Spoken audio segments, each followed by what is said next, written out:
européenne. Nous avions attendu, rêvé ce moment il y a déjà longtemps. Ça fait longtemps qu'on attend de pouvoir partir à l'abordage de l'Union européenne. C'est aujourd'hui le premier jour et je suis ravi de vous voir si nombreux, si nombreuses, si mobilisés et en réalité si français pour pouvoir conquérir l'Union européenne.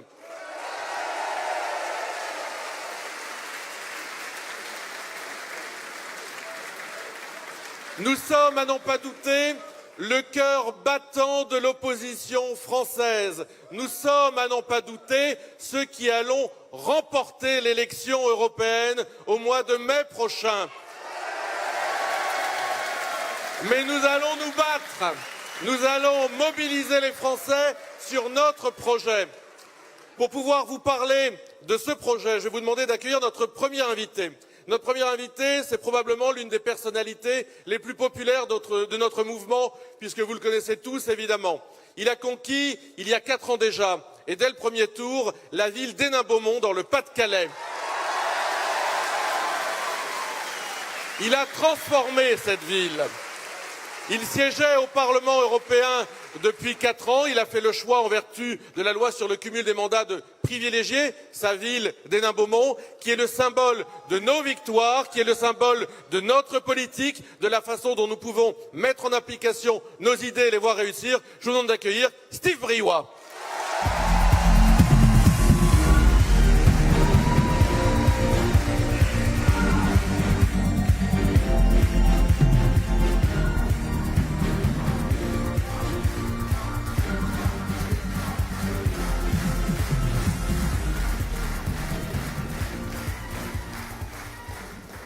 Chers amis militants du Rassemblement national, mesdames et messieurs qui nous faites aujourd'hui l'honneur de nous rejoindre, quel plaisir et quelle émotion pour moi que d'ouvrir cette grande convention de lancement de la campagne des élections européennes de 2019, dont j'ai eu l'honneur de me voir confier la direction.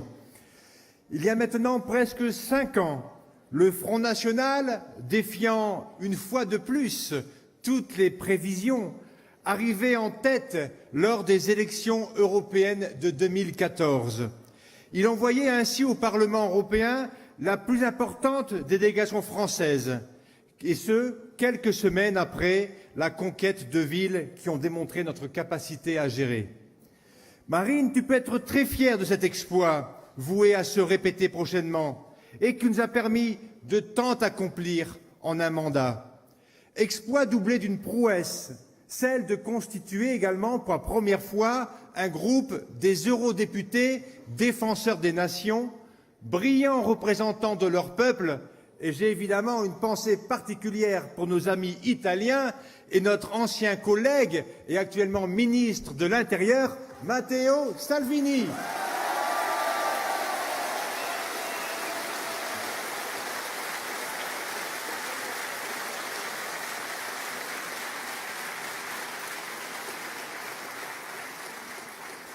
Les députés européens du Rassemblement national au Parlement font partie des plus actifs et des plus assidus. Et c'est sans doute ce qui nous a valu tant de coups fourrés de la part du système, avant comme contrepartie tant de manifestations de reconnaissance de la part de nos compatriotes.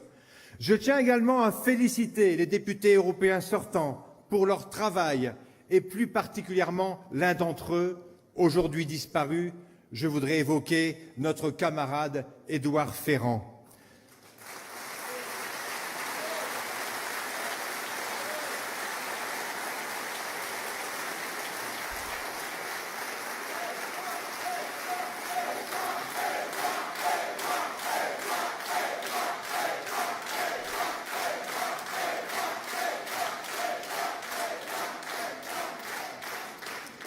Durant 5 ans, nous avons plus que jamais été les porte-parole de cette France que personne ne voulait entendre, tant elle avait à dire.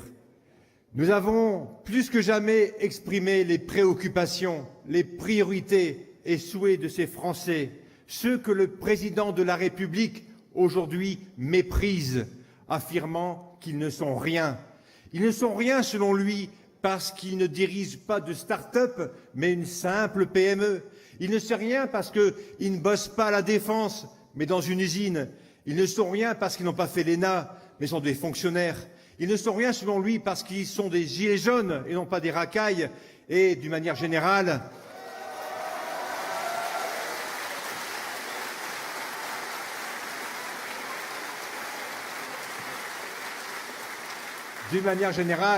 ils ne sont rien à ses yeux parce qu'ils sont tout simplement français et non pas des migrants.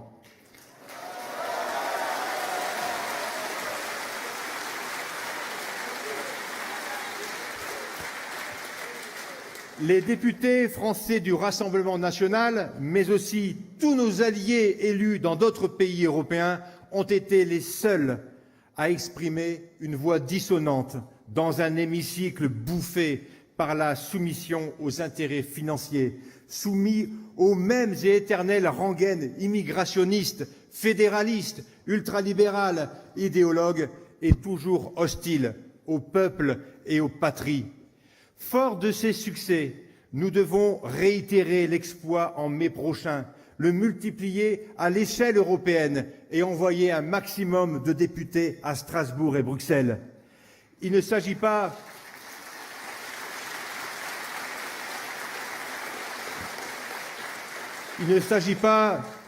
de devenir demain seulement un mouvement d'opposition à cette commission qui a fait tant de mal.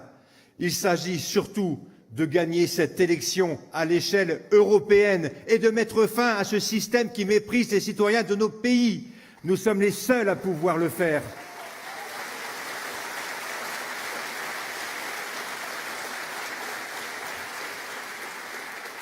Nous sommes les seuls à vouloir et pouvoir le faire. Et les patriotes sincères et volontaires, d'où qu'ils viennent, l'ont parfaitement compris. C'est la raison de leur présence aujourd'hui à nos côtés, et c'est la raison pour laquelle certains d'entre eux prendront la parole tout à l'heure. Mes chers amis, souvenons-nous du parcours parcouru depuis un an. Lors des élections législatives, au soir des élections législatives, les médias avaient tout simplement, une fois encore, enterré le Front National, alors que Marine avait tout de même obtenu 11 millions de voix lors du second tour de la présidentielle.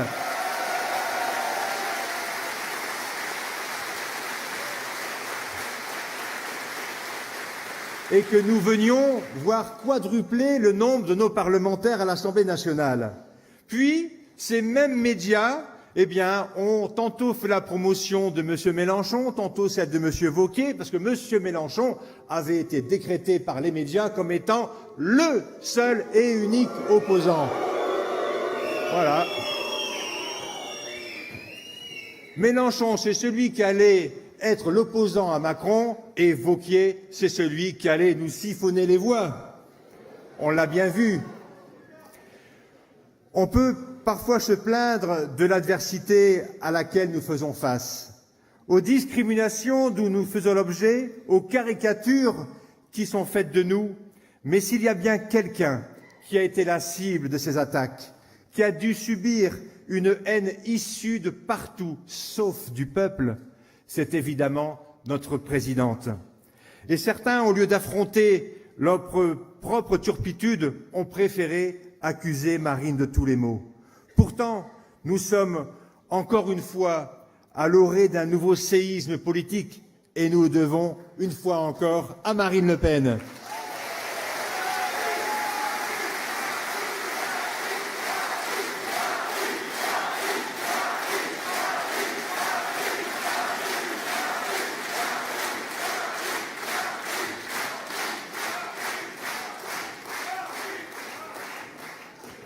Et soyons honnêtes, Marine a eu l'humilité de se remettre en question, puis d'engager un vaste processus de refondation de notre mouvement, passant par une consultation des militants qui a débouché sur un changement de nom de notre mouvement.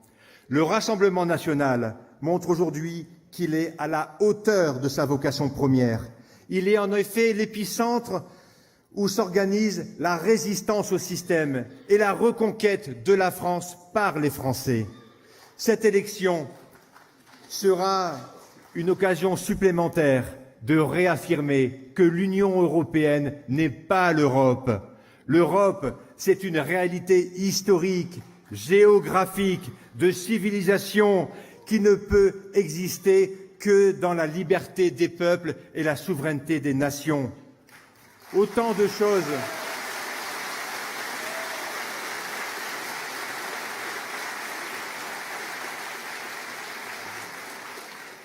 Autant de choses bafouées par ceux qui nous sérinent aujourd'hui en permanence avec une Europe de la paix, avec une Europe qui les protège, avec une Europe de la prospérité qui n'existe malheureusement que dans leurs illusions et leurs mensonges.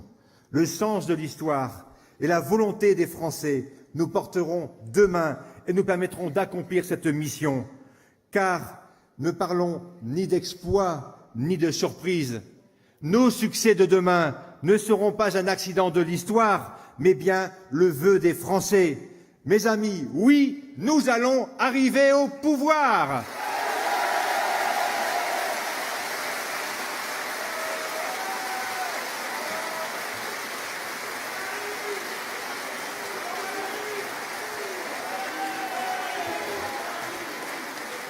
Vive le rassemblement, vive la France et vive Marine!